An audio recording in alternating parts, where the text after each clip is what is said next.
എല്ലാവർക്കും നമസ്കാരം. Learn with Reeja എന്ന യൂട്യൂബ് ചാനലിലേക്ക് ഏവർക്കും സ്വാഗതം. ഞാൻ റീജ. നമ്മൾ ഇന്ന് ഡിസ്കസ് ചെയ്യാൻ പോകുന്നത് ഡിഗ്രി ലെവൽ പ്രിലിംസിന് കേരള PSC ചോദിച്ച ചോദ്യമാണ്. 2021 PSC ചോദിച്ചൊരു ചോദ്യമാണിത്. നമ്മുടെ ക്ലാസ് നമ്പർ 2 ആണ്. ഡിഗ്രി പ്രിലിംസിന്റെ സെക്ഷൻ നമ്മൾ സ്റ്റാർട്ട് ചെയ്തിട്ടേ ഉള്ളൂ. ഡിഗ്രി പ്രിലിംസ് 2025 എന്ന പ്ലേലിസ്റ്റിൽ നിന്ന് നിങ്ങൾക്ക് ക്ലാസ്സുകൾ ലഭിക്കുന്നതാണ്.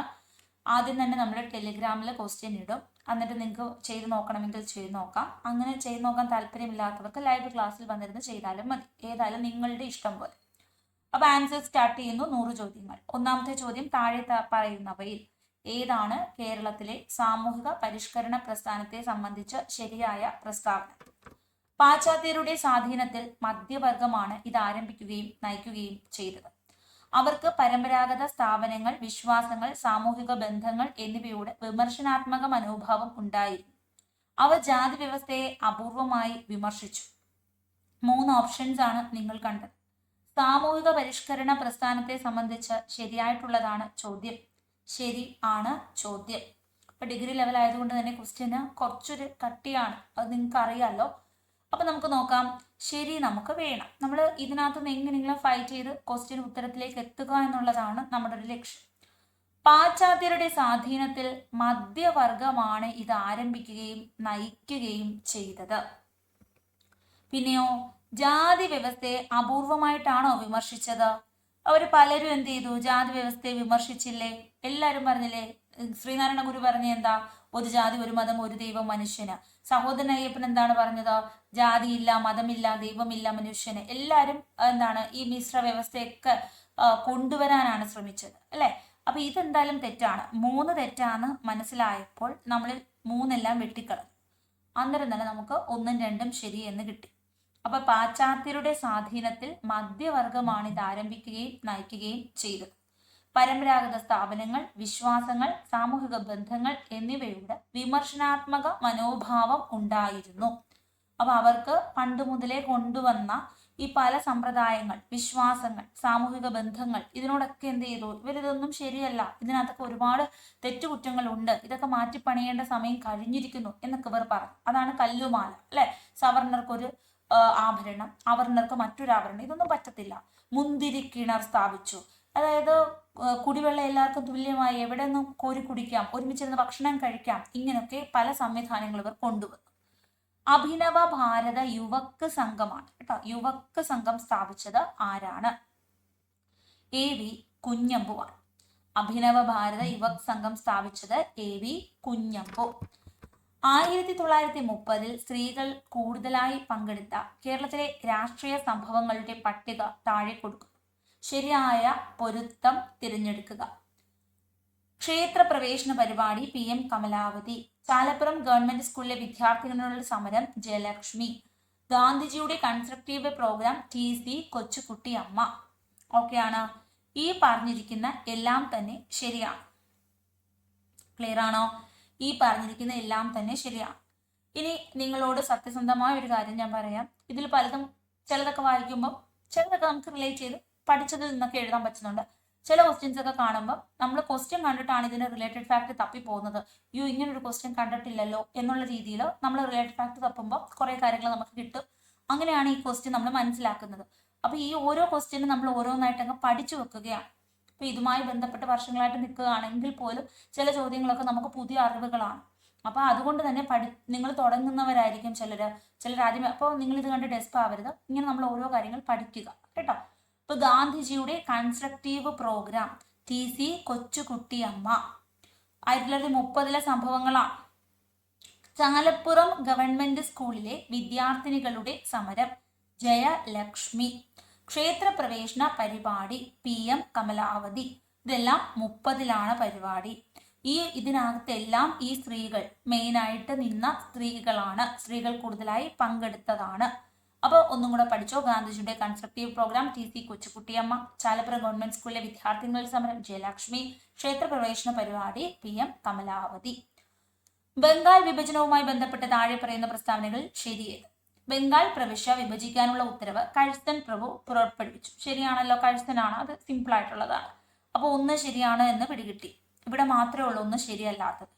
ഇത് ദേശീയതയുടെ വർദ്ധിച്ചു വരുന്ന വേലിയേറ്റം തടയാൻ ഉദ്ദേശിച്ചിട്ടുള്ളതാണ്. ദേശീയതയുടെ വേലിയേറ്റം തടയാൻ ഉദ്ദേശിച്ചതാണ്.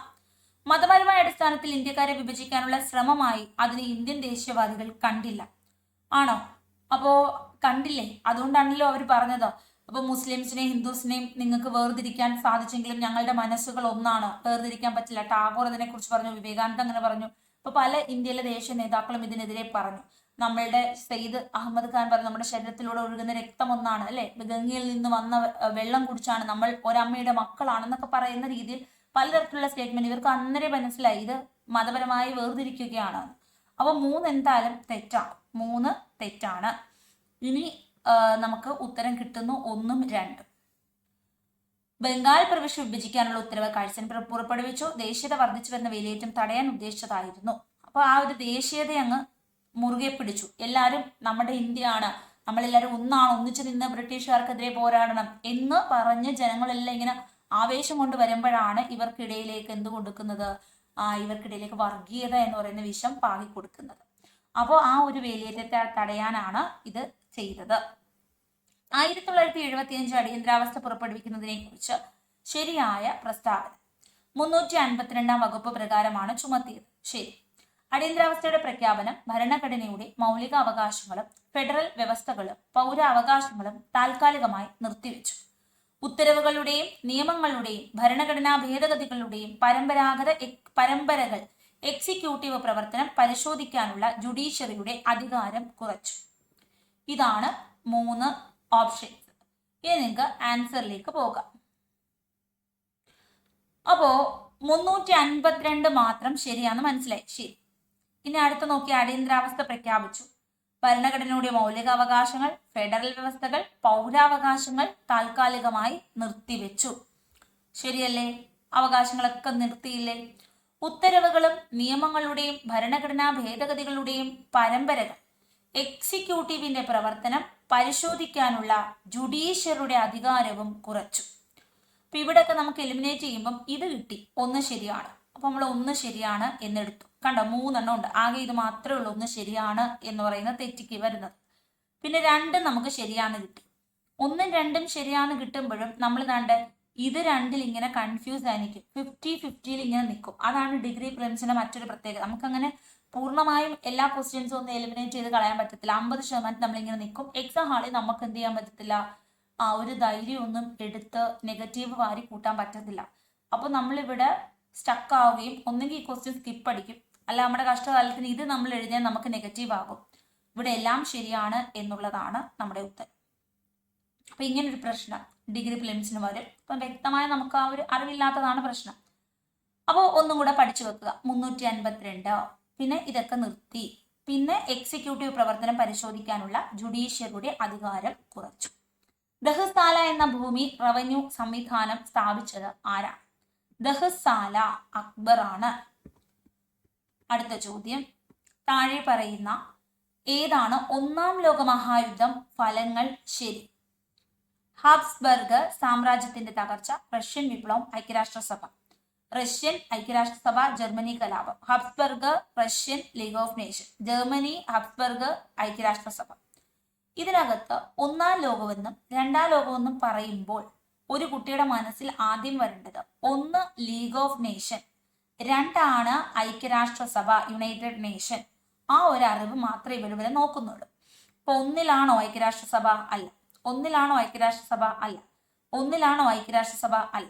അങ്ങനെയാണെങ്കിൽ ഉത്തരം കിട്ടി. ബാക്കിയൊന്നും അറിയണമെന്നില്ല. ഹാബ്സ്ബർഗ് സാമ്രാജ്യത്തിന്റെ തകർച്ച, റഷ്യൻ വിപ്ലവം, ലീഗ് ഓഫ് നേഷൻ. 7 സി ആണ്.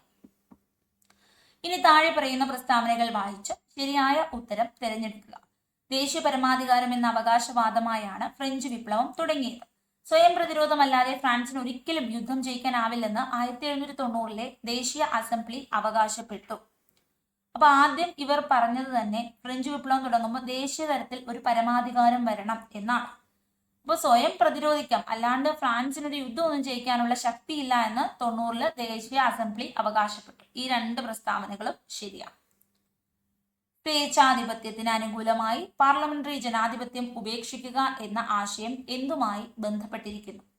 പാർലമെന്ററി ജനാധിപത്യം ഉപേക്ഷിക്കുക സ്വേച്ഛാധിപത്യത്തിന് അനുകൂലമായിട്ട്. ഇത് റഷ്യൻ വിപ്ലവമാണ്. ഇതെന്തുകൊണ്ട് റഷ്യയിലേക്ക് വന്നു എന്ന് ചോദിച്ചാൽ നമ്മളിങ്ങനെ ആലോചിക്കുക. അമേരിക്കൻ വിപ്ലവം പഠിച്ചു, ഫ്രഞ്ച് പഠിച്ചു, റഷ്യ പഠിച്ചു, പല വിപ്ലവങ്ങൾ കണ്ടു. പക്ഷേ ചൈന വിപ്ലവം പഠിച്ചു. എങ്ങും നമ്മൾ പാർലമെന്റ് ഭരിച്ചു തുടങ്ങിയിട്ട് അതൊരു പ്രശ്നത്തിലേക്ക് പോകുന്നത് കണ്ടില്ല. റഷ്യയിലാണ് നമ്മൾ ഇടയ്ക്ക് കാണുന്നത്, ഒരാൾ ഭരിച്ചു, പാർലമെന്റ് ഒക്കെ വന്ന് ഭരിച്ചു, പക്ഷെ പിന്നീട് അതെന്ത് ചെയ്യുന്നു, സ്വേച്ഛാധിപത്യ ഭരണത്തിലേക്കൊക്കെ തന്നെ പോവുകയാണ് അല്ലെ. സ്വേച്ഛാധിപത്യത്തിന് അനുകൂലമായിട്ട് തന്നെയാണ് പാർലമെന്ററി ജനാധിപത്യം പോയത്. അപ്പൊ അതുകൊണ്ടാണ് അത് ഉപേക്ഷിക്കാൻ പറഞ്ഞത്. ഫ്രഞ്ച് വിപ്ലവത്തിൽ ഡയറക്റ്റ് നമുക്ക് ആ ഒരു 1789 അവർക്ക് സ്വാതന്ത്ര്യം കിട്ടി, പിന്നെ നല്ല രീതിയിൽ ഭരണം അങ്ങ് പോയി. അമേരിക്കൻ വിപ്ലവം അതുപോലെ തന്നെ പ്രാതിനിധ്യമില്ലാതെ നികുതി ഇല്ല എന്നൊക്കെ പറഞ്ഞിട്ട് ലെനിന്റെ എന്ത് ചെയ്യുന്നു, അമേരിക്കയിലെ ആള് വേറെ, ലെനിന് റഷ്യയിലാണ്. അപ്പോൾ അവർക്ക് സ്വാതന്ത്ര്യം കിട്ടിക്കഴിഞ്ഞാൽ അവർ പിന്നെ നല്ല രീതിയിൽ അമേരിക്ക കൊണ്ടുപോവുകയാണ്. 1-ാം ലോക മഹായുദ്ധമൊക്കെ വരുമ്പോഴും അമേരിക്ക മികച്ച ശക്തിയിലേക്ക് എത്തി. മികച്ച ശക്തി കണ്ടിന്യൂ ചെയ്തു. റഷ്യ അപ്പോഴത്തേക്ക് തകർന്നു. അപ്പോൾ ഇവിടെ തന്നിരുന്നതിൽ റഷ്യ ആണ് ഒരു തകർച്ച നമുക്ക് കാണാൻ പറ്റുന്നത്. അപ്പൊ അതാലോചിച്ചാണ് നമ്മൾ ഇത് എഴുതുന്നത്. സ്വാതന്ത്ര്യാനന്തര ഇന്ത്യയിലെ ജവഹർലാൽ നെഹ്റുവിന്റെ വികസന തന്ത്രത്തിന്റെ 3 തൂണുകൾ എന്താണ്? അതിവേഗ വ്യവസായം, കാർഷിക വളർച്ച, ആസൂത്രണം. തന്ത്രപരമായ വ്യവസായങ്ങൾക്ക് ഒരു സ്വകാര്യ മേഖല, സമ്മിശ്ര വ്യവസ്ഥ. 4 ഓപ്ഷൻസ് നിങ്ങൾ കാണും. സ്വകാര്യ മേഖല അങ്ങ് വളരെ അടിപൊളിയായിട്ട് വരട്ടെ എന്ന് നെഹ്റു ആദ്യമേ പറഞ്ഞോ? സ്വകാര്യ മേഖല എന്നുള്ള ഈ ഒരു സാധനം തെറ്റാണ്. ഇനി സോഷ്യലിസ്റ്റ് ചിന്താഗതിയാണോ നെഹ്റു മുന്നോട്ട് വെച്ചത്? നെഹ്റു മുന്നോട്ട് വെച്ചത് സമ്മിശ്ര വ്യവസ്ഥയാണ്. കണ്ടോ, സമ്മിശ്രമാണ്. മുതലാളിത്തമാണോ വെച്ചത്? അല്ല. അപ്പോ ഇവിടെ സമ്മിശ്രമാണ് വെച്ചത്. മിക്സഡ് എക്കണോമിയാണ്. പൊതുമേഖലയ്ക്കാണ് പ്രാധാന്യം നൽകിയത്.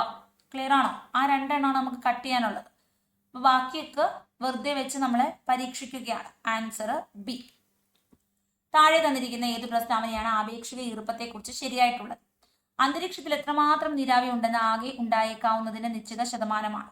കുറഞ്ഞ ആപേക്ഷിക ഈർപ്പം താരതമ്യേന വരണ്ട അന്തരീക്ഷ അവസ്ഥയെ സൂചിപ്പിക്കുന്നു. എന്നാൽ ഉയർന്ന ആപേക്ഷിക ഈർപ്പം താരതമ്യേന ഈർപ്പമുള്ള അന്തരീക്ഷത്തെ സൂചിപ്പിക്കുന്നു. ആപേക്ഷിക ഈർപ്പം കൂടുതലുള്ളപ്പോൾ താരതമ്യേന വളരെ കുറച്ച് ജലം മാത്രമേ ത്വക്കിൽ നിന്ന് ബാഷ്പീകരിക്കപ്പെടുന്നുള്ളൂ. ചുറ്റുമുള്ള അന്തരീക്ഷം താരതമ്യേന ഈർപ്പമുള്ളതും അത് ചർമ്മത്തിന്റെ ഉപരിതലത്തിൽ കൂടുതൽ ചൂടുണ്ടാക്കുന്നതുമാണ്. ഇത്രയും വായിച്ചു കഴിയുമ്പോൾ തന്നെ നമ്മൾ തളർന്നു അല്ലെ. സാധനമൊക്കെ അറിയാമെങ്കിലും ഇതെന്തൊക്കെയാണെന്ന് അറിയാത്ത അവസ്ഥയായി. ഇത്രയും വലിയ ക്വസ്റ്റ്യൻസ് ഒക്കെ ഇതിനു വേണ്ടിയിട്ടാണ്. നമ്മുടെ സമയം നമ്മളെ അങ്ങ് ടോട്ടലി പരീക്ഷിക്കുകയാണ്. അപ്പോ എന്താണ് അന്തരീക്ഷത്തിലെ ആർദ്രത എന്ന് പറയുന്നത്? നീരാവി, ജലത്തിന്റെ അളവ് കൂടുന്നു. അന്തരീക്ഷത്തിൽ എത്രമാത്രം നീരാവി ഉണ്ട്? ഇതാണ് ഈ നിശ്ചിത ശതമാനത്തെയാണ് എന്ത് പറയുന്നത്? ആപേക്ഷിക ഈർപ്പം അല്ലെങ്കിൽ ആർദ്രത എന്നൊക്കെ പറയുന്നത്. ഹൈഗ്രോമീറ്റർ ഉപയോഗിച്ച് പരിശോധിക്കാം. കുറഞ്ഞ ആപേക്ഷിക ഈർപ്പമാണ്. അന്തരീക്ഷത്തിൽ വലുതായിട്ട് നീരാവിയോ ജലാംശമോ ഒന്നുമില്ല. അങ്ങനെയാണെങ്കിൽ വരണ്ട അന്തരീക്ഷ അവസ്ഥയെ സൂചിപ്പിക്കുന്നു. അപ്പോൾ അന്തരീക്ഷത്തിൽ വലിയ തണുപ്പൊന്നുമില്ല എങ്കിൽ ഈ വെള്ളം ഉണ്ടെങ്കിലല്ലേ തണുക്കത്തോള്. അങ്ങനെയാണെങ്കിൽ നല്ല ചൂടാണ് അല്ലെ, വരണ്ട അന്തരീക്ഷമാണ്. എന്നാൽ ഉയർന്ന ആപേക്ഷിക ഈർപ്പം, അന്തരീക്ഷം നല്ല ജലാംശമുണ്ട്, ഇപ്പൊ ഉടനെ മഴ പെയ്യാൻ നിൽക്കുവാണ് അല്ലെ. അങ്ങനെയാണെങ്കിൽ ഈർപ്പമുള്ള അന്തരീക്ഷം, ഈ വെള്ളത്തുള്ളികളെല്ലാം പോയി അന്തരീക്ഷത്തിൽ നിന്ന ഉടനെ മഴ പെയ്യത്തില്ലേ? തോനെ വെള്ളം പോയി അവിടെ നിന്ന മഴ പെയ്യും. അപ്പൊ മഴ പെയ്യുന്ന ഒരു അന്തരീക്ഷമാണ് എങ്കിൽ എന്താണ്? നല്ല ഈർപ്പമുള്ള അന്തരീക്ഷമാണ്. ശരിയല്ലേ? ഇനി ആപേക്ഷിക ഈർപ്പം കൂടുതലുണ്ട്. അങ്ങനെയാണെങ്കിൽ ആപേക്ഷിക ഈർപ്പം നല്ല കൂടുതലാണ്. നല്ല കൂടുതലാണെങ്കിൽ ഉടനെ മഴ പെയ്യുന്നതാണ് അല്ലെ. ഈർപ്പം അന്തരീക്ഷത്തിൽ ഒത്തിരി നേരം വെള്ളത്തെ തടഞ്ഞു നിർത്താൻ പറ്റുമോ? ഇല്ല, പെട്ടെന്ന് മഴ പെയ്യും. നല്ല തണുപ്പാണ് ആ സമയം. അപ്പൊ താരതമ്യേന വളരെ കുറച്ച് ജലം മാത്രമേ ത്വക്കിൽ നിന്ന് ബാഷ്പീകരിക്കപ്പെടൂ. അപ്പൊ നല്ല മഴയാണ് അല്ലെങ്കിൽ നല്ല തണുപ്പുള്ള കാലാവസ്ഥയാണ്. നമ്മൾ ഡിസംബർ ഈ കാലാവസ്ഥയൊക്കെ നല്ല തണുപ്പാണെങ്കിൽ നമുക്ക് വലിയ വിയർപ്പ് പോവുമോ? ഇല്ല, വിയർക്കത്തില്ല. എന്നാൽ നല്ല കൊടും ചൂടാണെങ്കിൽ നമ്മൾ വിയർക്കും. കാരണം ചുറ്റുമുള്ള അന്തരീക്ഷം താരതമ്യേന ഈർപ്പമുള്ളതാണ്, ചർമ്മത്തിന്റെ ഉപരിതലത്തിൽ കൂടുതൽ ചൂടുണ്ടാക്കുന്നതുമാണ്. അപ്പൊ അത് ഈ പറഞ്ഞ സ്റ്റേറ്റ്മെന്റ്സ് എല്ലാം തന്നെ ശരിയാണ്. ഇനി അടുത്ത ചോദ്യം, താഴെ പറയുന്നവയിൽ ഏതാണ് പെരിയാർ നദിയുടെ പോഷക നദികൾ? മംഗലപ്പുഴ, ഇടമലയാർ, ഗായത്രിപ്പുഴ. ഗായത്രിപ്പുഴ, കണ്ണാടിപ്പുഴ, തൂതപ്പുഴ എന്നൊക്കെ പറയുന്ന ഭാരതപ്പുഴയുടെ പോഷക നദിയാണ്. 3 എനിക്ക് ഉത്തരമല്ല. അപ്പൊ പിന്നെ 1, 2 ശരിയാണ്.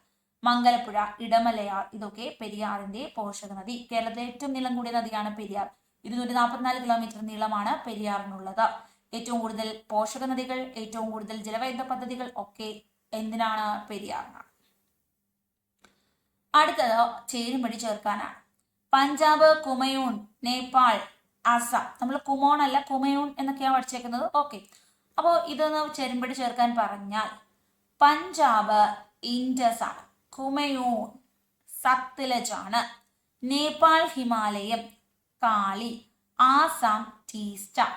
ആസാമിൽ നല്ല ടീ ഉണ്ട്, തേയിലത്തോട്ടങ്ങളുണ്ട്. അങ്ങനെയാണ് ആസാം ഞാൻ ടീസ്റ്റ പഠിച്ചു വെച്ചേക്കുന്നത്. അപ്പൊ ഇത് കണക്ട് ചെയ്യാമെങ്കിൽ പഞ്ചാബ് ഇൻഡസ് A2 ആണ്. A2. കുമയൂണ് സത്ലജുമാണ്. അപ്പൊ ഒറ്റ ഓപ്ഷനേ ഉള്ളൂ, ബി. ഓപ്ഷൻ ബി ആണ് ആൻസർ. കാറ്റിന്റെ ദിശ ഗതി ബാധിക്കുന്ന ഘടകങ്ങൾ സ്കൂൾ ബുക്കിൽ കിടപ്പുള്ളതാണ്. മർദ്ദവ്യത്യാസം, കൊറിയോളിസിസ് എഫക്ട് ആൻഡ് ഘർഷണം. ആൻസർ ഇതെല്ലാമാണ്. 1, 2, 3. കാറ്റിന്റെ ദിശ ഗതി പഴയ സ്കൂൾ ബുക്കിലുണ്ട്. താഴെ പറയുന്ന പ്രസ്താവന പരിഗണിക്കുക. തീവ്രമായ ഭൂകമ്പ പ്രവർത്തനം ലിത്തോസ്ഫെറിക് പ്ലേറ്റ് അതിരുകളിൽ സംഭവിക്കുന്നു. ഒത്തുചേരുന്ന ലിത്തോസ്ഫെറിക് പ്ലേറ്റ് അതിരുകളുടെ സമുദ്ര ഫലകങ്ങൾ സബ്ഡക്ഷന് വിധേയമാകുന്നു. അപ്പൊ ഭൂകമ്പം എന്ന് വെച്ചാൽ എന്താണ്? എർത്ത് ക്വേക്ക് എന്നാണ് നിങ്ങൾ പറയും. അതല്ല, ഭൂകമ്പം എന്ന് വെച്ചാൽ എന്താണ്? ഭൂകമ്പം എന്ന് വെച്ചാൽ ഭൂമിക്കടിയിൽ എന്തെങ്കിലുമൊക്കെ തരത്തിലുള്ള പ്രഹരങ്ങൾ ഉണ്ടാവുകയാണ്. നമുക്കറിയാം ഭൂമി ഇങ്ങനെ കുലുങ്ങുന്നു അല്ലെ, അതാണ് ഈ ഭൂകമ്പം. അപ്പൊ ഭൂമിക്ക് എന്തെങ്കിലും തരത്തിലുള്ള എക്സ്ട്രാ മർദ്ദമൊക്കെ വരുമ്പോഴാണ് ഈ ഭൂകമ്പം ഉണ്ടാകുന്നത്. ലിത്തോസ്ഫെറിക് എന്ന് വെച്ചാൽ എന്താണ്? നമ്മൾ പാറകളുടെ പഠനം ലിത്തോളജി എന്ന് പറയാറുണ്ട്. അതുപോലെ തന്നെ കറക്റ്റായിട്ട് നിങ്ങളൊക്കെ പഠിച്ചിട്ടുള്ള പെട്രോളജി എന്നായിരിക്കാം. പെട്രോളജി പാറകളുടെ പഠനം തന്നെയാണ്. അപ്പൊ ഈ ഒരു ഭൂകമ്പം എന്ന് പറഞ്ഞാല് ലിത്തോസ്ഫെറിക് പ്ലേറ്റ് അതിരുകളിലാണ് സംഭവിക്കുന്നത്. തീവ്രമായിട്ടുള്ള ഒരു ഭൂകമ്പം. ഭൂകമ്പം എവിടെയാണ് സംഭവിക്കുന്നത്? ലിത്തോസ്ഫെറിക് പ്ലേറ്റ് അതിരുകളിലാണ് ഈ ഒരു ഭൂകമ്പം സംഭവിക്കുന്നത്. നമ്മുടെ ഭൂമിക്കടിയിൽ തന്നെ ഭൂകമ്പ നാഭിയൊക്കെ നമ്മൾ പഠിച്ചിട്ടുണ്ട്. അപ്പൊ ലിത്തോസ്ഫെറിക് പ്ലേറ്റ് അതിരുകളിലാണ് ഈ ഭൂകമ്പം, തീവ്രമായിട്ടുള്ള ഭൂകമ്പം സംഭവിക്കുന്നത്. ഇനി ലിത്തോസ്ഫെറിക് പ്ലേറ്റ്, ഇപ്പൊ 2 പ്ലേറ്റുകളുണ്ട്. നമുക്ക് പലതരത്തിലുള്ള കാര്യങ്ങൾ പഠിക്കാനുണ്ട്. കൺവെക്ഷൻ, കൺവേർജന്റ് പഠിക്കാനുണ്ട്, ഡൈവേർജന്റ് പഠിക്കാനുണ്ട്. അങ്ങനെ കുറെ കാര്യങ്ങൾ നമുക്ക് ജോഗ്രഫിയിൽ പഠിക്കാനുള്ളതാണ്. കൺവേർജന്റും ഡൈവേർജന്റും ഒക്കെയാണ്. ഓഷ്യൻ വരുമ്പോൾ എങ്ങനെയാണ്, കോണ്ടിനെന്റും വരുമ്പോൾ എങ്ങനെയാണ്, കോണ്ടിനെന്റും ഓഷ്യനും കൂടെ കണക്ട് ചെയ്യുന്നത് എങ്ങനെയാണ്, ഇങ്ങനെയൊക്കെ നമുക്ക് കുറെ കാര്യങ്ങൾ പഠിക്കാനുണ്ട്. അത് പഠിച്ച ഒരാൾക്ക് ഇത് എഴുതാൻ പറ്റും. അപ്പോ 2 പ്ലേറ്റുകൾ അതിരുകൾ ചേരുവാണെങ്കിൽ എന്താണ് സംഭവിക്കുന്നത്? ഒരു പ്ലേറ്റ് മറ്റൊരു പ്ലേറ്റിന് അടിയിലോട്ട് പോകും. ഒരു പ്ലേറ്റ് മറ്റൊരു പ്ലേറ്റിന് അടിയിലോട്ട് ഇങ്ങനെ പോകും. ഇതിനെയാണ് നമ്മൾ സബ്ഡക്ഷൻ എന്ന് പറയുന്നത്. സമുദ്രഫലകങ്ങൾ എന്ത് ചെയ്യും? സബ്ഡക്ഷന് വിധേയമാകും.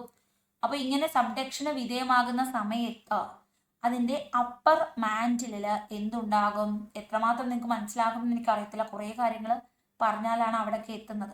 ഓക്കെ, അപ്പോൾ നമുക്ക് ഭൂമിക്ക് പല ഇതായിട്ട് വേർതിരിച്ചിട്ടുണ്ട്. ഏറ്റവും പുറമേ ഭൂവൽക്കം, പിന്നെ മാൻഡിലാണ്, അത് കഴിഞ്ഞാൽ കാമ്പാണ്.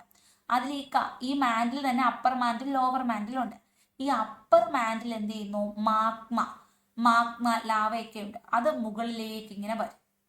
അതാണ് ഈ അഗ്നിപർവ്വത സ്ഫോടനം എന്നൊക്കെ പറയുന്നത്. ഭൂകമ്പത്തിന്റെ ഭാഗമായിട്ടാണ് അഗ്നിപർവ്വത സ്ഫോടനം ഒക്കെ ഉണ്ടാകുന്നത്. അപ്പൊ ഈ 2 സ്റ്റേറ്റ്മെന്റും എന്താണ്? ശരിയാണ്. സബ്ഡക്ഷന് വിധേയമാകും. ഒന്നിനടിയിൽ പോകുന്നതിനെയാണ് സബ്ഡക്ഷൻ എന്ന് പറയുന്നത്.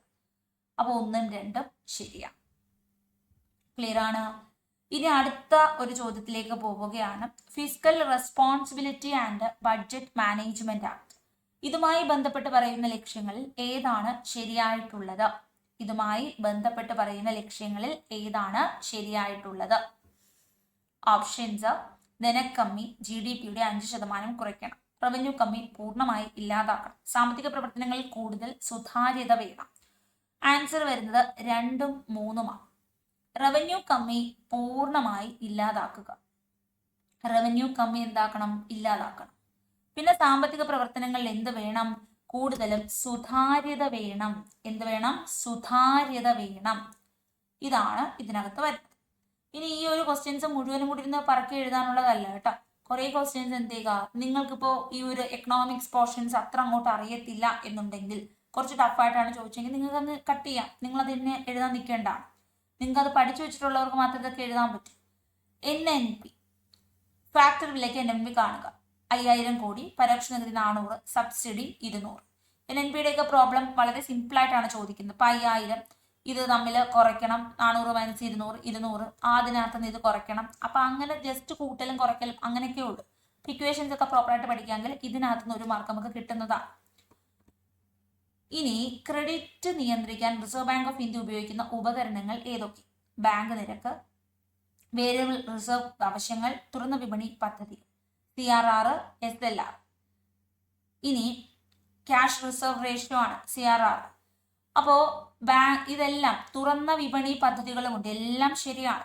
Bank, reserve bank of India ഇതൊക്കെ ഉപയോഗിച്ചിട്ടാണ് ക്രെഡിറ്റ് നിയന്ത്രിക്കുന്നത്. റിപ്പോ റേറ്റ്, റിവേഴ്സ് റിപ്പോ റേറ്റും ഉണ്ട്. ഇന്ത്യയുടെ ചില പഞ്ചവത്സര പദ്ധതികളുടെ പ്രധാന ലക്ഷ്യങ്ങൾ താഴെ കൊടുത്തിരിക്കുന്നു. ആരോഹണ ക്രമത്തിൽ എഴുതുക.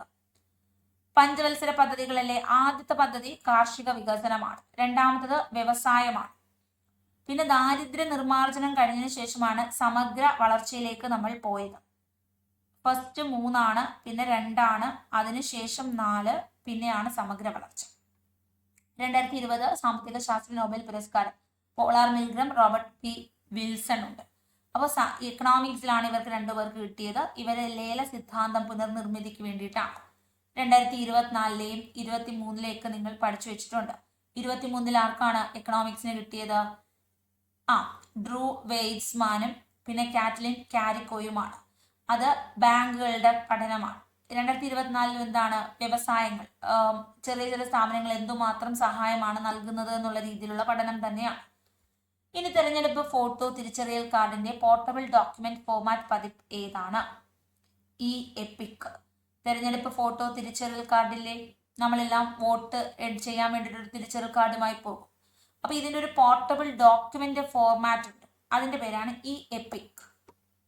ഇലക്ട്രൽ ബോണ്ടുകൾ ഇഷ്യൂ ചെയ്യുന്നു, എൻകാഷ് ചെയ്യുന്നു അംഗീകാരമുള്ള ഇന്ത്യയുടെ ബാങ്ക്. ഇപ്പൊ ഇലക്ട്രൽ ബോണ്ടുകൾ നിരോധിച്ചു. സുപ്രീം കോടതി ജുഡീഷ്യൽ റിവ്യൂ പ്രകാരം ഇതൊരു തെറ്റായ രീതിയാണെന്ന് പറഞ്ഞു. സ്റ്റേറ്റ് ബാങ്ക് ഓഫ് ഇന്ത്യയാണ് ഇത് വാങ്ങിക്കാൻ അവകാശമുണ്ടായിരുന്ന ഏക ബാങ്ക്. അധികാരങ്ങളുടെ വിഭജനം എന്ന പദം സൂചിപ്പിക്കുന്നത് ഒരു വ്യക്തി ഗവൺമെന്റ് ഒന്നിലധികം കാര്യങ്ങളുടെ ഭാഗമാകരുത്. ഗവൺമെന്റ് ഒരു കാര്യം മറ്റ് ഭാഗങ്ങളുടെ പ്രവർത്തനങ്ങൾ ഇടപെടുകയോ നിയന്ത്രിക്കുകയോ ചെയ്യരുത്. ഗവൺമെന്റ് ഒരു ഭാഗം മറ്റൊരു ഭാഗത്തിന്റെ പ്രവർത്തന വ്യവഹാരം ചെയ്യരുത്. എന്താണ് അധികാരങ്ങളുടെ വിഭജനം എന്ന് പറയുന്നത്? നമുക്ക് അധികാരം വിഭജനം ചെയ്യുന്നു എന്ന് പറഞ്ഞാൽ നമ്മുടെ മനസ്സിൽ വരുന്ന എന്താണ്? ഇപ്പോൾ ഞാൻ അധികാരം വിഭജിക്കുകയാണ് എന്ന് പറഞ്ഞാൽ ഇപ്പൊ അച്ഛൻ അധികാരം വിഭജിച്ചു. അച്ഛന് കുറെ പവർ ഉണ്ടായിരുന്നു വീട്ടില്. അച്ഛൻ കുറച്ച് പവർ, ഇനി എനിക്ക് പ്രായമായി, എനിക്ക് വയ്യ, മക്കളെ ഏൽപ്പിച്ചു. 2 മക്കളുണ്ട്, 2 മക്കൾക്കായിട്ട് വിഭജിച്ചു. ഇതാണ് നമ്മുടെ മനസ്സിലുള്ള അധികാര വിഭജനം. അധികാരത്തെ വിഭജിച്ച് അങ്ങോട്ടും ഇങ്ങോട്ടും കൊടുത്തു. അതുപോലെയാണ് ഇപ്പൊ പ്രധാനമന്ത്രിക്ക് എല്ലാം കൂടെ ചെയ്യാൻ പറ്റുമോ? ഇന്ത്യയുടെ മെയിൻ ആളാണ്. അപ്പം കുറച്ച് മന്ത്രിമാർക്ക് കൊടുത്തു, ക്യാബിനറ്റ് മന്ത്രിമാർക്ക് കൊടുത്തു, സ്വതന്ത്ര ചുമതലയുള്ള മന്ത്രിമാർക്ക്, ഇങ്ങനെ വിഭജിച്ച് പോവുകയാണ് അല്ലെ. അപ്പൊ ഒരു വ്യക്തി ഗവൺമെന്റിന്റെ ഒന്നിലധികം കാര്യങ്ങളുടെ ഭാഗമാകരുത്. എന്നാൽ ഇവിടെ ഉദ്ദേശിക്കുന്നത് ഇതൊക്കെ തന്നെ ശരിയാണ്. ഒരുപാട് ഇപ്പൊ ഞാൻ രാഷ്ട്രപതി ആണ് എങ്കിൽ രാഷ്ട്രപതി എന്നുള്ള ജോലി ഞാൻ ചെയ്താൽ മതി, ആ ജോലി പ്രത്യേകം ചെയ്യുക. അല്ലാണ്ട് ഞാൻ പോയി തന്നെ സ്പീക്കർ ആകുന്നു, ഞാൻ തന്നെ പോയി മന്ത്രിയാകുന്നു, അങ്ങനെ പല പല ജോലി ചെയ്യരുത്. ഞാൻ തന്നെ പോയി ഒരു അഡീഷണൽ സെക്രട്ടറി ആയിട്ട് വേറൊരിടത്ത് വർക്ക് ചെയ്യുന്നു, പല ജോലി ചെയ്യാൻ പാടില്ല. ഇതിൽ ഒരു സാലറി ജോലി. ഗവൺമെന്റിന്റെ ഒരു കാര്യം അല്ലെങ്കിൽ ഒരു ഭാഗം മറ്റ് ഭാഗങ്ങളുടെ പ്രവർത്തനങ്ങളിൽ ഇടപെടുകയോ നിയന്ത്രിക്കുകയോ ചെയ്യരുത്. ഇപ്പോൾ ഗവൺമെന്റ്, ഞാൻ ധനകാര്യ വകുപ്പ് കൈകാര്യം ചെയ്യുന്നു, അഡീഷണൽ സെക്രട്ടറി ആയിട്ട് ജോലി ചെയ്യുക. അപ്പൊ ഞാൻ പോയിരുന്ന് എനിക്ക് ഇവിടെ തന്നെ ഇഷ്ടം പോലെ പണിയുണ്ട്, ഇത് ചെയ്താൽ മതി. അല്ലാണ്ട് ഞാൻ അപ്പുറത്തോട്ട് മാറിയിരുന്ന ടൂറിസം വകുപ്പിനെ നിയന്ത്രിക്കേണ്ട കാര്യമില്ല, അല്ലെങ്കിൽ അവരുടെ പ്രവർത്തനങ്ങളിൽ പോയിരുന്ന് ഇടപെടേണ്ട കാര്യമില്ല. ഞാൻ എൻ്റെതായ രീതിയിൽ എനിക്ക് അസൈൻ ചെയ്തിട്ടുള്ള ഡ്യൂട്ടീസ് മാത്രം ചെയ്താൽ മതി. ഗവൺമെന്റിന്റെ ഒരു ഭാഗം മറ്റൊരു ഭാഗത്തിന്റെ പ്രവർത്തന വ്യവഹാരം ചെയ്യരുത്. വേറെ ആൾ എങ്ങനെ എന്തെങ്കിലുമൊക്കെ ചെയ്തിട്ടേ നമ്മൾ അങ്ങോട്ട് എത്തി നോക്കി അതിനെക്കുറിച്ച് അഭിപ്രായം പറയുകയോ അല്ലെങ്കിൽ അവരുടെ പ്രവർത്തനങ്ങളെ തടസ്സപ്പെടുത്തുകയോ അങ്ങനെ അവരുമായി യാതൊരു തരത്തിലുള്ള പ്രശ്നങ്ങൾക്ക് നമ്മൾ പോകാൻ പാടില്ല. നമ്മൾ നമ്മുടെ വഴിക്ക് പോയിക്കോണം. അല്ലെങ്കിൽ ഈ ഗവൺമെന്റുകൾ അങ്ങോട്ടും ഇങ്ങോട്ടും തന്നെ ഈ ഓഫീസിൽ എല്ലാവരും കൂടെ ആടിയിട്ടുകൊണ്ടിരിക്കാനേ പറ്റും അല്ലെ. ഇപ്പൊ പരസ്പരം അങ്ങോട്ടും ഇങ്ങോട്ടും മൈൻഡ് ചെയ്യാണ്ട് അവരവരുടെ ജോലി ചെയ്യൂ എന്നാണ് ഈ അധികാര വിഭജനത്തിൽ കുറച്ച് കാര്യങ്ങളിൽ പറയുന്നത്. അപ്പൊ ഈ മുകളിൽ പറഞ്ഞൊക്കെ ശരിയാണ്. ഇന്ത്യൻ ഭരണഘടനയുടെ അധികാര സ്രോതസ് ഇന്ത്യൻ ജനങ്ങളാണെന്ന് സൂചിപ്പിക്കുന്നു. ആർട്ടിക്കിൾ 1 പരമാധികാരി എന്ന വാക്ക് ഭാഗം 3 ആമുഖം. ഭാഗം 3 എന്ന് വെച്ചാൽ മൗലിക അവകാശമാണ് അല്ലെ. അപ്പൊ നമ്മളിങ്ങനെ നോക്കുമ്പോൾ നമ്മളിങ്ങനെ കൺഫ്യൂസ്ഡ് ആയിട്ടിരിക്കും. പരമാധികാരി എന്ന വാക്കാണ് ഈ അധികാര സ്രോതസ് എന്ന് കിട്ടുന്നത്. പരമാധികാരം എവിടെ ഇരിപ്പുണ്ട്? ആമുഖത്തിൽ ഇരിപ്പുണ്ട്. India, we the people of India എന്ന് പറഞ്ഞിട്ടാണ് തുടങ്ങുന്നത് അല്ലെ. അപ്പൊ അതിനകത്ത് ആദ്യം തന്നെ പരമാധികാരത്തെ കുറിച്ച് 5 വാക്കുകൾ പറയുന്നുണ്ട്. പരമാധികാരമുണ്ട്, ജനാധിപത്യമുണ്ട്, റിപ്പബ്ലിക് ഉണ്ട്, അപ്പോ മതേതരത്വം, സോഷ്യലിസവും ഉണ്ട്. അപ്പോൾ ഇതിനെക്കുറിച്ച് പറയുന്നുണ്ട്. അതിനകത്ത് പരമാധികാരം എന്ന് വെച്ചാൽ ജനങ്ങൾക്കാണ് പരമാധികാരം എന്നാണ് ആമുഖത്തിൽ അത് പൂർണ്ണമായും പറയുന്നുണ്ട്. ഈ ഇന്ത്യയുടെ അധികാരി, ഇന്ത്യയിലെ എല്ലാ കാര്യങ്ങളും തീരുമാനിക്കുന്നത് ജനങ്ങളാണ്. താഴെ പറയുന്നത് ഇന്ത്യയിലെ ക്ലാസിക്കൽ ഭാഷാ പദവി. ഇപ്പൊ 11 ഭാഷയ്ക്കുണ്ട്. നേരത്തെ 6 ഉണ്ടായിരുന്നു, ഇപ്പൊ 11 ഭാഷയ്ക്കുണ്ട്. മറാത്തിക്കുണ്ട്, പാലിക്കുണ്ട്, പുതിയ കുറച്ച് കിട്ടിയിട്ടുണ്ട്. നമ്മൾ പ്ലേലിസ്റ്റിൽ ഇട്ടിട്ടുണ്ട്. പ്ലേലിസ്റ്റിൽ നല്ല ഞാൻ കമ്മ്യൂണിറ്റിയിൽ ഇട്ടിട്ടുണ്ട്, നമ്മുടെ ടെലിഗ്രാം ചാനലിൽ ഇട്ടിട്ടുണ്ട്. ഇനി കറണ്ട് അഫയേഴ്സ് ക്ലാസ്സുകളിലും പറയുന്നു. ഹിന്ദിയാണ് ക്ലാസിക്കൽ ഭാഷാ പദവി ഇല്ലാത്തത്. അടുത്തത് ഏത് സംസ്ഥാനത്തിന്റെ അല്ലെങ്കിൽ സംസ്ഥാനങ്ങളുടെ മേലാണ് ഗുവാഹത്തി കോടതിക്ക് അധികാരം? അസം, നാഗാലാൻഡ്, അരുണാചൽ പ്രദേശ്, മിസോറാം. അപ്പോ എന്താണ്? അരുണ നാഗത്തെ കണ്ടു. അരുണ നാഗത്തെ കണ്ടു. നാഗത്തെ കണ്ടപ്പോൾ എന്ത് പറ്റി? അരുണ നാഗത്തെ കണ്ടു. അല്ലെങ്കിൽ ആസ് മിസ്സായി. അപ്പൊ അരുണയ്ക്ക് നാഗത്തെ കണ്ടപ്പോഴത്തേക്ക് എന്ത് സംഭവിച്ചു? അപ്പോൾ ഒരു അത്ഭുതം പോലെ സംഭവിച്ചു, അല്ലെങ്കിൽ അത് മിസ്സായി പോയി എന്നൊക്കെ ഓർക്കുക. ആൾക്ക് മിസ്സായി, കയ്യിൽ നിന്ന് എന്തെങ്കിലും താഴെ പോയിരുന്നു, അങ്ങനെയൊക്കെ എന്തെങ്കിലും ഓർത്താ വെച്ചാൽ മതി. അപ്പൊ ഇവിടെ അരുണാചൽ പ്രദേശ് ഉണ്ട്, നാഗാലാൻഡ് ഉണ്ട്, അസം ഉണ്ട്, മിസോറാം ഉണ്ട്. ആസും മിസ്സും. അപ്പോ ഈ 4ഉം ഗുവാഹത്തി എന്ന കോടതിയുടെ പരിധിയിലാണ് വരുന്നത്. ഗുവാഹത്തിയാണ് ഈ 4 സ്ഥലങ്ങളൊക്കെ ബന്ധിക്കുന്ന ഏക ഇന്ത്യയിലെ കോടതി. ക്ലിയർ ആണോ? മനസ്സിലാകുന്നുണ്ടോ? താഴെ പറയുന്ന പ്രസ്താവനകൾ പരിഗണിച്ച് തെറ്റായത് കണ്ടുപിടിക്കുക. ഇന്ത്യൻ പാർലമെന്റിന്റെ അപ്പർ ചേംബർ സ്ഥിരം സഭയാണ്. രാജ്യസഭയിലെ എല്ലാ അംഗങ്ങളെയും തിരഞ്ഞെടുക്കുന്നത് ആനുപാതിക പ്രാതിനിധ്യത്തിന്റെ അടിസ്ഥാനത്തിൽ. ചെയർമാൻ അതിന്റെ അംഗങ്ങളിൽ നിന്ന് തിരഞ്ഞെടുക്കും. അപ്പൊ ഇന്ത്യൻ പാർലമെന്റ് അപ്പർ ചേംബർ ഒരു സ്ഥിരം സഭയാണ്. എന്ത്? രാജ്യസഭ. ലോക്സഭ 5 വർഷം കഴിയുമ്പോൾ പിരിച്ചുവിടും. എല്ലാ അംഗങ്ങളെയും തിരഞ്ഞെടുക്കുന്നത് ആനുപാതിക അടിസ്ഥാനത്തിലാണോ? തെറ്റ്. രാജ്യസഭയിലെ 12 അംഗങ്ങളെ രാഷ്ട്രപതി ഡയറക്റ്റ് നോമിനേറ്റ് ചെയ്യുകയാണ്. അപ്പൊ അത് തെറ്റല്ലേ? ചെയർമാൻ എന്ന് പറയുന്നത്, രാജ്യസഭയുടെ ചെയർമാൻ ആരാണ്? വൈസ് പ്രസിഡന്റ് ആണ്. അപ്പൊ അതും തെറ്റല്ലേ? അപ്പൊ തെറ്റായതുള്ളത് 2 എണ്ണം ഉണ്ട്. 2ഉം 3ഉം തെറ്റാണ്. ക്വസ്റ്റ്യൻ ഒറ്റയടിക്ക് തെറ്റാന്ന് തോന്നിയില്ലെങ്കിലും നിങ്ങൾക്ക് കാര്യങ്ങൾ പറയുമ്പോൾ തെറ്റാണ് എന്ന് മനസ്സിലാകുന്നുണ്ടോ? മൗലിക അവകാശങ്ങൾ എന്നാൽ എന്താണ്? ന്യായീകരിക്കാം, സമ്പൂർണം, നെഗറ്റീവ്, പോസിറ്റീവ്, ഭേദഗതി വരുത്താം. നമ്മുടെ മൗലിക അവകാശങ്ങൾ ന്യായീകരിക്കാൻ സാധിക്കുന്നതാണ്. ഭേദഗതി വരുത്താൻ പറ്റും. നെഗറ്റീവോ പോസിറ്റീവോ ആകാം. മൗലിക അവകാശം എന്ന് പറയുമ്പോൾ പറയുകയാണ്, സഞ്ചാരത്തിനുള്ള സ്വാതന്ത്ര്യമുണ്ട്, അതുപോലെ സംഘടന സ്ഥാപിക്കാനുള്ള സ്വാതന്ത്ര്യമുണ്ട്, പിന്നെ നമ്മുടെ ബഹുമതി നിർത്തലാക്കുന്നു, ഇങ്ങനെ പലതും ഉണ്ട്. ചിലത് പോസിറ്റീവായിട്ടാണ്, ചിലത് നെഗറ്റീവായിട്ടാണ്. ഇതെല്ലാം എന്തുണ്ട്? ഇതെല്ലാം നമ്മുടെ മൗലികമായ അവകാശമാണ്. അത് ചിലർക്ക് ചിലപ്പോൾ അത് നെഗറ്റീവ് ആയിരിക്കും, വേറൊരാളുടെ സ്വാതന്ത്ര്യം. ഇനി സമ്പൂർണമാണോ? സമ്പൂർണമായിട്ടുണ്ടോ? ഇല്ല. സമ്പൂർണം എന്ന് പറയുന്നത് മാത്രം തെറ്റാണ്. ഭേദഗതിയൊക്കെ വരുത്താൻ പറ്റും. ലോക്പാലിന്റെ ആദ്യ ചെയർമാനാണ് പിനാകി ചന്ദ്രഘോഷ്. ഇന്ത്യൻ ഭരണഘടന 9A എന്ന് പറയുന്നത് 74ാം ഭരണഘടന ഭേദഗതി വഴിയാണ് വന്നത്. പോക്സ്കോ എന്താണ് ശരി? പോസ്കോ ലിംഗഭേദമില്ല, നിഷ്പക്ഷമാണ്. ശരിയല്ലേ? In camera trailer. അപ്പൊ ഇതെന്ന് വെച്ചാൽ എലിമിനേറ്റ് ചെയ്തു, അതുകൊണ്ട് നമ്മൾ നോക്കുന്നില്ല. അടുത്തത് സോളമൻറിന്റെ തേനീച്ചകൾ എന്ന ഓർമ്മക്കുറിപ്പുകൾ എഴുതിയത് KT Thomas, Justice KT Thomas. സോളമന്റെ തേനീച്ചകൾ. ഇന്ത്യയിലെ ഏത് സംസ്ഥാനത്താണ് മണ്ണിനെ പ്രതിരോധിക്കാൻ കഴിവുള്ള ഹാൻഡ് ബ്ലോക്ക് അച്ചടിയായ ഡാബു പ്രിന്റിംഗ് കാണാൻ സാധിക്കുന്നത്? ഡാബു പ്രിന്റിംഗ് കാണാൻ സാധിക്കും. ഇതും എലിമിനേറ്റ് ചെയ്തു കേട്ടോ, അതുകൊണ്ട് പറയുന്നില്ല. യുനെസ്കോ പട്ടികയിൽ ഉൾപ്പെടുത്തിയിരിക്കുന്ന മാനവിക പൈതൃകം വിളിച്ചോതുന്ന കേരളത്തിന്റെ 2ാമത്തെ കലാരൂപം. യുനെസ്കോ പൈതൃക പട്ടികയിൽ ഉൾപ്പെട്ട ആദ്യ കലാരൂപമാണ് കൂടിയാട്ടം. 2ാമത്തെ കലാരൂപം 2010 ഉൾപ്പെട്ടത് മുടിയേറ്റ്. ക്ലാസ് ഇഷ്ടപ്പെടുവാണെങ്കിൽ ലൈക്ക് ചെയ്യണേ, നിങ്ങളുടെ അഭിപ്രായങ്ങളും മെസ്സേജ് അയക്കണേ. താഴെ പറയുന്നവയിൽ ഏതാണ് ഇന്ത്യൻ തെരഞ്ഞെടുപ്പ് കമ്മീഷന്റെ അവകാശങ്ങളിൽ പെടാത്തത്? രാഷ്ട്രീയ പാർട്ടികൾക്ക് ചിഹ്നങ്ങൾ അനുവദിക്കാം, വോട്ടെടുപ്പ് ചെലവുകൾക്ക് പരിധി നിശ്ചയിക്കാം, തെരഞ്ഞെടുപ്പിന്റെ ഷെഡ്യൂൾ തീരുമാനിക്കാം, തെരഞ്ഞെടുപ്പിൽ എത്ര പാർട്ടികൾ മത്സരിക്കാൻ കഴിയും എന്ന് തീരുമാനിക്കാം. ചിഹ്നങ്ങൾ അനുവദിക്കാം, ചെലവുകൾക്ക് പരിധി നിശ്ചയിക്കാം, ഷെഡ്യൂൾ തീരുമാനിക്കാം, എന്നാണ് തെരഞ്ഞെടുപ്പ്, എന്നാണ് നിങ്ങളുടെ ഈ ഒരു പ്രചരണം അവസാനിപ്പിക്കേണ്ടത്, അങ്ങനത്തെ കാര്യങ്ങളൊക്കെ, നാമനിർദ്ദേശത്തിന്റെ ഡേറ്റ് എന്ന് ഇതൊക്കെ തീരുമാനിക്കും. എന്നാൽ ഇവിടെ 10 പാർട്ടി മത്സരിച്ചാൽ മതി, അല്ലെങ്കിൽ 5 പാർട്ടി മത്സരിച്ചാൽ മതി എന്ന് പറയാൻ പറ്റുമോ? ചിലപ്പോൾ 50 പേര് മത്സരിക്കും, ചിലപ്പോൾ 25 പേര് സ്വതന്ത്രമായിട്ട് മത്സരിക്കും. അങ്ങനെ ഇന്ന പാർട്ടി ഒന്നും മത്സരിക്കാൻ പറ്റരുത് എന്നൊന്നും പറയാൻ പറ്റത്തില്ല. അപ്പൊ D ആണ് തെറ്റ്. 2021 ദേശീയ മികച്ച ചിത്രത്തിനുള്ള അവാർഡ് നേടിയ ചിത്രം. ഇത് 21-ലെയാണ് ഉത്തരം താജ്മഹൽ. അടുത്തത് കോവാക്സിനെ സംബന്ധിച്ച് ശരിയായത് ഏതാണ്? കോവാക്സിൻ COVID-19-നെതിരെ നിർമ്മിച്ച ഇന്ത്യയുടെ തദ്ദേശീയ വാക്സിനാണ്. ശരിയാണ്. ഇപ്പൊ കോവാക്സിനുമായി ബന്ധപ്പെട്ട് ഒന്ന് മാത്രമാണ് ശരി. ഇത് മൂക്കിനകത്താണോ കൊടുക്കുന്നത്? നേസലാണോ? അല്ല, നമ്മൾ ഇഞ്ചക്ഷൻ എടുത്തതല്ലേ, സിറം ഇൻസ്റ്റിറ്റ്യൂട്ട് അല്ല. മണിക ബത്ര എന്ന് പറയുന്നത് ടേബിൾ ടെന്നീസ് താരമാണ്. അസുര കീഴടക്കിയവരുടെ കഥ, ഇത് ആരെഴുതിയതാണ്? അസുര കീഴടക്കിയവരുടെ കഥ എന്നത് ആനന്ദ് നീലകണ്ഠൻ. ആരാണ് വാല സമുദായ പരിഷ്കരണി സഭ സ്ഥാപിച്ചത്? പണ്ഡിറ്റ് KP കറുപ്പൻ. ജാതിക്കുമ്മി രചിച്ച വ്യക്തി. ആക്സസ് സമയം എന്തിനെ സൂചിപ്പിക്കുന്നു? സംഭരിച്ച ഡേറ്റ കണ്ടെത്തുന്നതിനും വീണ്ടെടുക്കുന്നതിനുമുള്ള സമയമാണ് ആക്സസ് സമയം. ഏതാണ് മുൻകൂർ ചെയ്യാത്ത ഷെഡ്യൂളിന് ഒരു ഉദാഹരണം? മുൻകൂർ ചെയ്യാത്ത ഷെഡ്യൂളിന് ഉദാഹരണം. ആദ്യം വരുന്നവർക്ക് ആദ്യം സേവനം. Round Robin. അവസാനത്തേത് ആദ്യം. Last in first out. ഏറ്റവും ചെറിയ ജോലി ആദ്യം. അപ്പോ മുൻകൂർ ചെയ്യാത്ത ഷെഡ്യൂളിങ് എന്ന് പറയുമ്പോൾ ആദ്യം വരുന്നവർക്ക് ആദ്യം സേവനം നൽകുവാണ്. അപ്പൊ മുൻകൂട്ടി ഷെഡ്യൂൾ ചെയ്ത് വെക്കാൻ പറ്റില്ല, കാര്യം ആദ്യം ആരാണോ വരുന്നതെന്ന് അറിയത്തില്ല. അപ്പൊ ആദ്യം വരുന്നവർക്ക് ആദ്യ സേവനം. ഉപകരണങ്ങളിൽ പരസ്പരം ബന്ധിപ്പിക്കാത്തതും ഹബ് ഒരു കേന്ദ്ര കൺട്രോളറായി പ്രവർത്തിക്കുന്നതുമായ നെറ്റ്വർക്ക് ടോപ്പോളജി ഏതാണ്?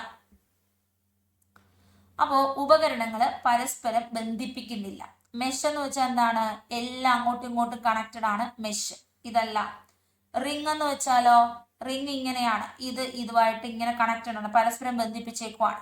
ട്രിയോ ഒരു സെന്റർ കാണും, പിന്നെ കുറെ ബ്രാഞ്ചസ് കാണും, അവർ വീണ്ടും പരസ്പരം ബന്ധിപ്പിച്ചു പോകും. ഇതാണ് ട്രീ. അപ്പൊ ഇതുമല്ല. അപ്പൊ സ്റ്റാർ ആയിരിക്കത്തില്ലേ? സ്റ്റാർ എന്ന് വെച്ചാൽ എങ്ങനെയാണ്? ഒരു സ്റ്റാർ പോലെയാണ്, പരസ്പരം അല്ല ബന്ധിപ്പിക്കുന്നത്. ഇങ്ങനെ ഒരു സ്റ്റാർ പോലെ ദൂരെ ദൂരെ ഇരിക്കത്തതേ ഉള്ളൂ. കേന്ദ്രത്തിൽ ഒരു ഹബ്ബും കാണും. ഹബ്ബാണ് സെന്റർ. ഇവരെ പരസ്പരം ബന്ധിപ്പിക്കുന്നില്ല, എല്ലാരെയും ഈ സെന്റർ ആയിട്ടുള്ള ഹബിലോട്ടാണ് ബന്ധിപ്പിക്കുന്നത്. ഇതാണ് സ്റ്റാർ. അപ്പൊ ഇതാണ് ഈ ചോദിച്ചത്. ഇതൊക്കെ അറിയാലോ അല്ലെ? ഇനി റോമൻ നമ്പർ സിസ്റ്റം എന്ന് വെച്ചാൽ എന്താണ്? സ്ഥാപനപരമായ നമ്പർ സിസ്റ്റം, സ്ഥാപനപരമല്ലാത്ത നമ്പർ സിസ്റ്റം. സ്ഥാപനപരമല്ലാത്ത നമ്പർ സിസ്റ്റമാണ്. ഫ്ലോ ചാർട്ട് എന്ന് വെച്ചാൽ ഇവയൊന്നുമല്ല എന്നുള്ളതാണ് ആൻസർ. ഫ്ലോ ചാർട്ട് ഇപ്പോൾ നമുക്ക് ഒരു പ്രോഗ്രാം ചെയ്യണമെങ്കിൽ നമ്മൾ ആദ്യം സ്റ്റാർട്ട്, പിന്നെ അടുത്തത് എന്താണ് ചെയ്യേണ്ടത്, ഇങ്ങനെ നമ്മൾ ഫ്ലോ ചാർട്ട് എടുത്ത് വെക്കും. എന്താണ് ഈ പ്രവർത്തനം എന്നുള്ള രീതിയിൽ നമ്മൾ ഇങ്ങനെ വരച്ചു വെക്കുന്നതാണ്.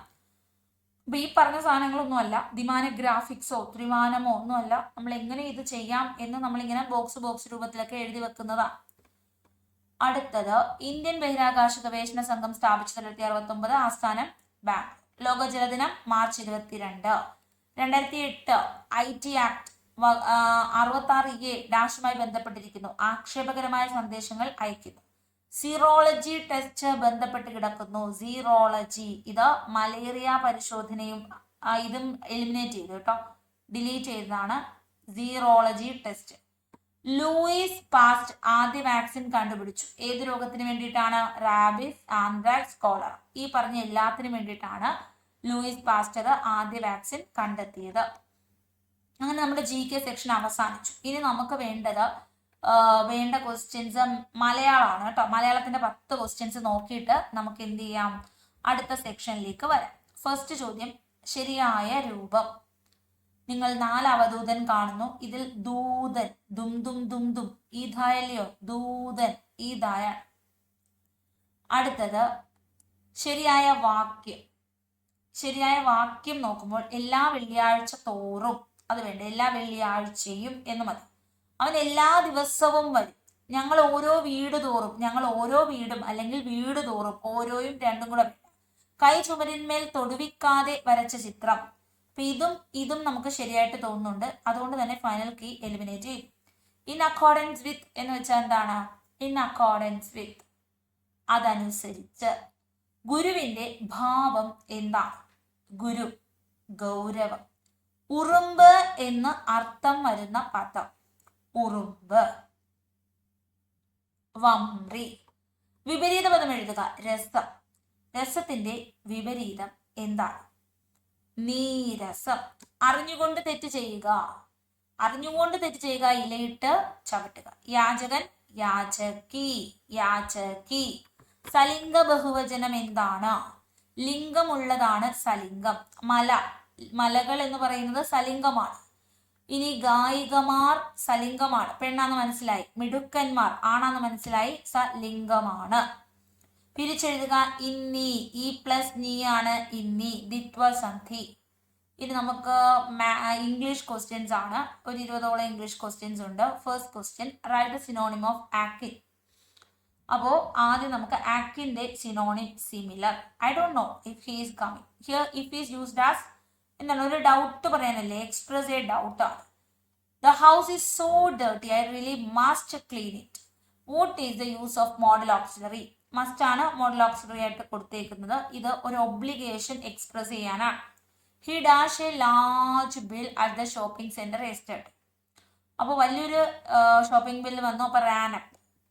Dash war never solves anything. ഏത് വാറാണ്? A war. ഇത് ഡെഫിനിറ്റ് ആർട്ടിക്കിൾ ആണ്. ദ എയും ആൻഡ്. ഇനി the train will arrive at the station at exactly 6:15 PM.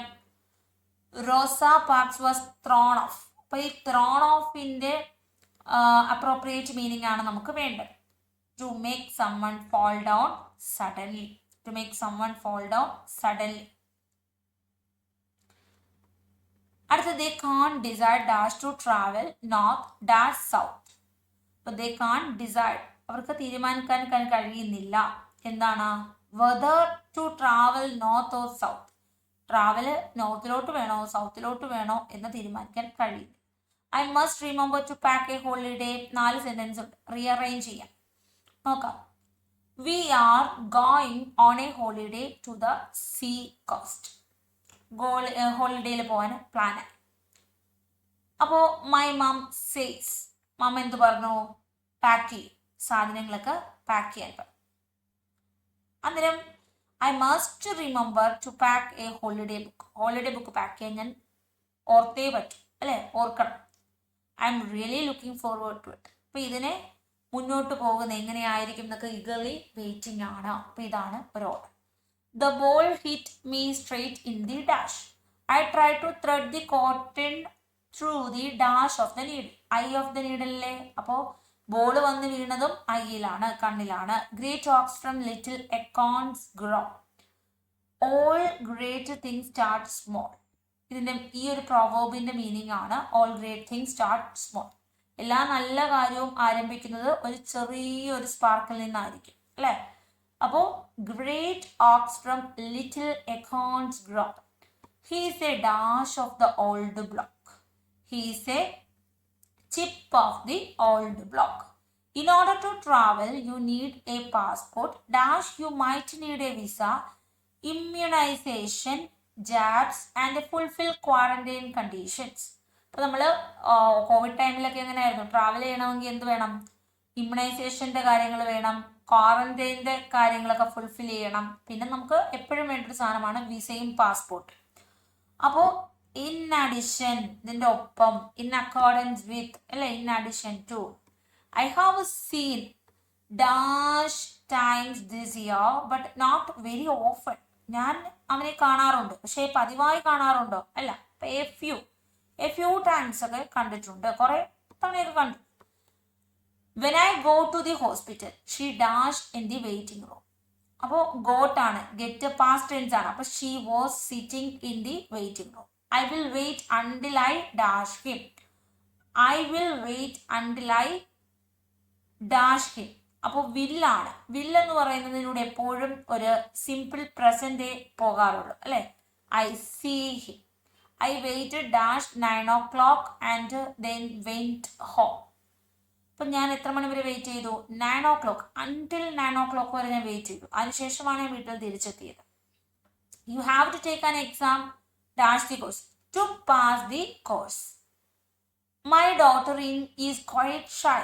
ഇച്ചിരി ഷൈ ആണ്. Dash, she is an aggressive player in the badminton court. പക്ഷേ shy ഒക്കെ ആണെങ്കിലും ബാഡ്മിന്റൺ കോർട്ടിലോട്ട് ചെന്ന് കഴിഞ്ഞാൽ ആളുടെ രീതി മാറും. നല്ല അടിപൊളി കളിക്കാരിയാണ്. However, എന്നിരുന്നാലും, identify the correct spelling. കൊളോക്കിയലിന്റെ കറക്റ്റ് സ്പെല്ലിംഗ് എന്താണ്? Colloquial, colloquial, collo 2 L, QUIAL. അങ്ങനെ നമ്മൾ ഇനി മാത്സ് മാത്രമേ ഉള്ളൂ. English, Malayalam, GK set complete ആയി. ഇനി നമ്മുടെ മാത്സിലേക്ക് പോവുകയാണ്. ഓക്കെ ആണ്. ഞാൻ കുറച്ചും കൂടി എക്സ്പ്ലെയിൻ ചെയ്താണ് ക്വസ്റ്റ്യൻസ് നിങ്ങൾക്ക് പറഞ്ഞു തരുന്നത്. കാര്യം ക്വസ്റ്റ്യൻസ് ചിലർക്കൊക്കെ വായിക്കുമ്പോഴേ ബോറടിച്ച് പിന്നെ ബാക്കി മുന്നോട്ട് പോകാൻ പോലും തോന്നാറില്ല. ആദ്യമൊക്കെ ആകുമ്പോൾ നമുക്ക് ഇച്ചിരി പാടാണ്.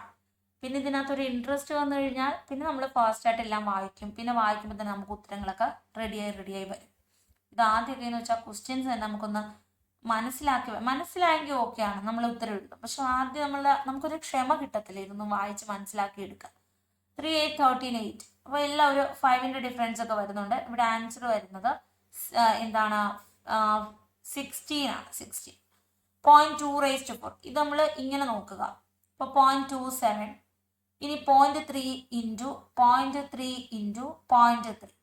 0.03. അപ്പോൾ ഇവിടെ താഴെ 2, 4, 6 സ്ഥാനം. മുകളിലോ 4, 2, 6 സ്ഥാനം. 6 സ്ഥാനം ആയതുകൊണ്ട് തന്നെ ഇതിനെല്ലാം പെർഫെക്റ്റ് ആക്കി നമുക്കിങ്ങനെ എഴുതാം. ഒന്നും അഡീഷണൽ വേണ്ടല്ലോ. 3, 3, 3. 9, 3, 27 അല്ലേ? 27 വെട്ടി. 4, 8, 16. രണ്ട് സംഖ്യകൾ 2:3 എന്ന അനുപാതത്തിലാണ്. ഓരോന്നിൽ നിന്നും 5 കുറച്ചാൽ 3:5 എന്ന അനുപാതമാകും എങ്കിൽ ആദ്യത്തെ സംഖ്യ. 2:5 അതായത് 2x 3x എന്ന് എടുക്കുക.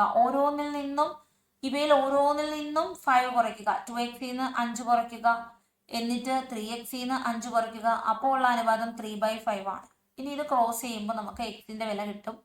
ആൻസർ വരുന്നത് 20. 10 സംഖ്യകളുടെ ശരാശരി 12 ആണ്. ഓരോ സംഖ്യയിൽ നിന്നും 3 വീതം കുറച്ചാൽ പുതിയ ശരാശരി എത്രയായിരിക്കും? 10 സംഖ്യകളുടെ ശരാശരി 12 എന്ന് വെച്ചാൽ നടുക്കിരിക്കുന്ന സംഖ്യ എന്താണ്? 12 ആണ് എന്നാണ് അർത്ഥം.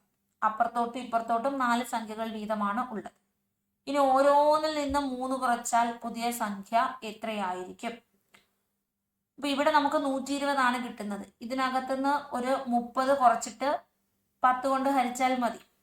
അപ്പോൾ നമ്മുടെ ആൻസർ വരുന്നത് എന്താണ്? 90 എന്ന് വരും. ഇപ്പൊ 10 സംഖ്യകളുടെ തുക എന്തായിരിക്കും? 10 ഗുണം 12 120. 3 എല്ലാ സംഖ്യയിൽ നിന്നും കുറയ്ക്കുവാണെങ്കിൽ 30 അല്ലേ കുറയ്ക്കേണ്ടി വരുന്നത്? 90. ബാക്കി 10 സംഖ്യകളെ വെച്ച് ഹരിച്ചാൽ നമുക്ക് കിട്ടും 9. 3 raised to x minus y 2 raised to 187. അപ്പൊ x plus y എന്താണ്? ഇത് റൂട്ട് എടുക്കുക 3 വെച്ചിട്ട്. അപ്പൊ നമുക്കൊരു ആൻസർ കിട്ടും. ഇവിടെയും റൂട്ട് എടുക്കുക 3 വെച്ചിട്ട്. x plus y x minus y കിട്ടിയാൽ സോൾവ് ചെയ്യാലോ. ആൻസർ 6. എഡ്വിൻ 11 മണിക്കൂർ ഒരു യാത്ര പൂർത്തിയാക്കി. തന്റെ യാത്രയുടെ ആദ്യ പകുതി 20 കിലോമീറ്റർ, രണ്ടാം പകുതി എങ്കിൽ സഞ്ചരിച്ച ദൂരം കിലോമീറ്ററിൽ എത്ര? ആദ്യ പകുതി, അടുത്ത പകുതി ഇങ്ങനെയാണ് പറയുന്നതെങ്കിൽ സ്പീഡ് എത്രയാണ്? ആവറേജ് സ്പീഡ് എന്ന് വെച്ചാൽ 2ab by a plus b. 2ab by a plus b 44. അപ്പോൾ നമുക്ക് 22 എന്ന് കിട്ടി. 12 24. 11 എന്ന് കിട്ടി. 6 2 12. അപ്പോൾ നമ്മുടെ ആൻസർ വരുന്നത് 2 × 20 × 6/11 ആണ്. ഇതാണ് average speed. Speed into time ആണ് ദൂരം എന്ന് പറയുന്നത്. ടൈം കണ്ടോ? 11 വന്ന് വെട്ടിക്കളയാം. അപ്പോൾ നമുക്ക് ഉത്തരം കിട്ടുന്നത് 6 4 24 240 ആണ്. ഡിസ്റ്റൻസ് എന്ന് വെച്ചാൽ 6 4 20 6 × ഈ 2 4. ഇതൊന്നും ഗുണിച്ചില്ല. കാര്യം എന്താ പറയുക? ഗുണിച്ച് ഹരിച്ചാൽ പിന്നെ ഈ 11 വെട്ടിപ്പോത്തില്ലല്ലോ. അതുകൊണ്ടാണ്. സ്പീഡ് ഇൻറ്റു ടൈം ആണ്. നമ്മൾ ആവറേജ് സ്പീഡ് എടുക്കുക. 2 സ്ത്രീകൾ 5 പുരുഷന്മാർ 4 ദിവസം കൊണ്ട് പൂർത്തി ചെയ്യുന്നു. 3 പുരുഷൻ. ഇത് ഇങ്ങനെയാണ് ചെയ്യുന്നത്. 3 പുരുഷന്മാർ 3 സ്ത്രീകൾ 6 പുരുഷന്മാരും ചേർന്ന് 3 ദിവസം കൊണ്ട് പൂർത്തിയാക്കുന്നെങ്കിൽ 1 പുരുഷൻ മാത്രം. ഇതിങ്ങനെ നമുക്ക് ക്രോസ് ചെയ്യാൻ പറ്റുന്നതാണ്. 36. 5.2 സെന്റിമീറ്റർ വ്യാസമുള്ള ഒരു ലോഹങ്ങളെ ഉരുക്കുന്നു. 5.2 സെന്റിമീറ്റർ ആരമുള്ള സിലിണ്ടർ നിർമ്മിക്കുന്നു. വോളിയം, രണ്ടിന്റെയും വോളിയം നമ്മൾ ഡിവൈഡ് ചെയ്യുക. അപ്പൊ സിലിണ്ടറിന്റെ ഉയരം കിട്ടും. ഈ ക്വസ്റ്റ്യന്റെ ആൻസർ എലിമിനേറ്റ് ചെയ്തേക്കുവാണ് കേട്ടോ. കിരൺ ഒരു സ്വകാര്യ സാമ്പത്തിക സ്ഥാപനത്തിൽ ജോലി ചെയ്യും. ഞാൻ ആൻസർ മാത്രം പറഞ്ഞു പോവുകയാണ്. ഓപ്ഷൻ ബി ആണ്. അടുത്തത് 10% ലാഭം, പിന്നെ 20%. ആൻസർ ഇതാണ്. കാണാതായ പദം. ശ്രേണി കണ്ടോ? വലിയ രീതിയിലാണ് പോയിക്കൊണ്ടിരിക്കുന്നത്. അപ്പോൾ നമ്മൾ ഒന്ന് ഗുണിച്ചൊക്കെ നോക്കുക. ഇതെങ്ങനെയാണ് വന്നേക്കുന്നത്? ഇവിടെ 5 കൊണ്ട് ഗുണിച്ചാൽ കിട്ടാം. പിന്നെ ഇത് എത്ര കൊണ്ട് ഗുണിച്ചാലാണ് ഇങ്ങോട്ട് വരുന്നത് എന്ന് നോക്കുക. എന്താണ് ഇത് തമ്മിലുള്ള റിലേഷൻ? എന്തൊക്കെയോ പിന്നെ കൂട്ടിയോ ഗുണിക്കോ എന്തൊക്കെയോ ചെയ്തിട്ടുണ്ട്. അപ്പൊ ആ ഒരു രീതിയിൽ നമ്മൾ നോക്കുക. 63. തോക്ക് ബുള്ളറ്റ് ആണ്. ചിമ്മിനി എന്താണ്? ചിമ്മിനി എന്ന് പറയുന്നത് പുക. ഒറ്റയാനെ കണ്ടെത്തുക. 1166, 288, 576, 961. അഭാജ്യ സംഖ്യ വല്ലതും ഉണ്ടോ എന്ന് നോക്കുക. ഇതൊന്നും അഭാജ്യ സംഖ്യയില്ല, ഇതെല്ലാം ഇരട്ട സംഖ്യ ഉണ്ടല്ലോ, അതല്ല. പിന്നെ നമ്മൾ സ്ക്വയേഴ്സ് നോക്കുക, ക്യൂബുകൾ നോക്കുക. ഇത് പക്ഷേ PSC എലിമിനേറ്റ് ചെയ്തു, അപ്പോൾ കൂടുതൽ നോക്കണ്ട. ഇനി ഒരു പ്രത്യേക കോഡ് TY EJ AF അപ്പൊ അതുമായി ബന്ധപ്പെട്ട എഡ്യൂക്കേഷൻ എങ്ങനെ എഴുതാം? JI. ഓക്കെ ആണ്. ഇനി ഇതാണ് അടുത്ത ചോദ്യം. സിമ്പിൾ ആണ്, ബോർഡ് മാസ് രീതിയാണ്. ആൻസർ വരുന്നത് 9. റാം മാധവന്റെ പുത്രന്റെ സഹോദരനാണ്. റാം മാധവന്റെ ആരാണ്? കൊച്ചുമകൻ. ക്ലോക്കിലെ സമയം 7:10. ക്ലോക്കിൽ കാണിച്ച യഥാർത്ഥ സമയം 11:60. 7:10 അങ്ങോട്ട് കുറച്ചാൽ നമുക്ക് യഥാർത്ഥ സമയം കിട്ടും 4:50. ഘടികാരത്തിന്റെ മിനിറ്റ് സൂചി 35 മിനിറ്റിൽ കാണിക്കുന്നു. കോണിന്റെ അളവ് എത്ര? 35 മിനിറ്റ് ആണ് എങ്കിൽ കോണളവ് എങ്ങനെയാണ്? 35 × 6 ആണ്. 6×5 30, 18 3 21. 210 ആണ് കോണളവ്. 6 ഓരോ മിനിറ്റിൽ 6 ഡിഗ്രിയാണ് കോണളവ്. ഫെബ്രുവരി 1, 2008 ബുധൻ എങ്കിൽ മാർച്ച് 4, 2008 എന്താണ്? ഫെബ്രുവരിയിൽ എത്ര ദിവസമുണ്ട്? ഇത് ലീപ്പ് ഇയർ ആണോ അല്ലയോ എന്ന് നോക്കണം. അതിനുശേഷം 7 കൊണ്ട് ഹരിക്കാം. PQ തെക്ക് ഭാഗം. P എന്നത് ക്യൂവിന്റെ തെക്ക് ഭാഗം. R എന്നത് ക്യൂവിന്റെ പടിഞ്ഞാറ് ഭാഗം. വടക്ക് തെക്ക്, പടിഞ്ഞാറ് കിഴക്ക്. ഈ ഒരു രീതിയിൽ എടുക്കണം. P ഏതാണ്? ക്യൂവിന്റെ തെക്ക് ഭാഗത്താണ്. അപ്പൊ P എന്ന് പറയുന്നത് ഈ ക്യൂവിന്റെ തെക്ക് ഭാഗത്താണ്, കണ്ടോ? ഇനി R എന്നത് ക്യൂവിന്റെ പടിഞ്ഞാറ് ഭാഗത്താണ്. അപ്പൊ R ഇവിടെ വരണം. ഇനി ആണെങ്കിൽ PR ഏത് ദിശയിലാണ്? ഏത് ദിശയാണ് PU R? ഇപ്പൊ തെക്ക് പടിഞ്ഞാറ്. വടക്കാണോ? എന്തായാലും വടക്ക് കിഴക്കല്ല, വടക്ക് പടിഞ്ഞാറുമല്ല.